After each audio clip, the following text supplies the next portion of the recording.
నా చుట్టూ సమస్యలు ఉన్నాయి, నా చుట్టూ శత్రువులు అలుముకొని ఉన్నారు. దయ్యాలు, గాలులు, పిశాచులు దాడి చేసి నన్ను పడగొట్టాలని, పడద్రోయాలని ఎన్నో కక్కడం కట్టుకొని దాడులు ప్రతి దాడులు చేసినప్పుడు ప్రభువా నీ ప్రేమ, నీ కృప, నీ కనికరం, నీ కటాక్షము చేత నన్ను నీ రెక్కల చాటున దాచుకోవా. యేసయ్యా, గత నెల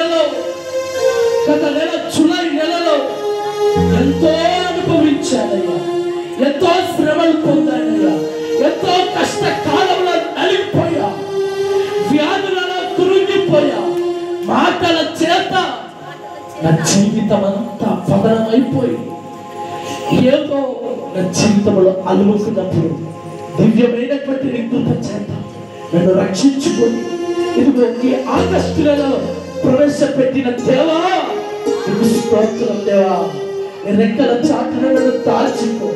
అడగండి, దేవుని అడగండి. ఆయన రెక్కల కింద నీకు భద్రత, ఆయన రెక్కల కింద నీకు క్షేమం, ఆయన రెక్కల కింద నీకు యోగ్యత.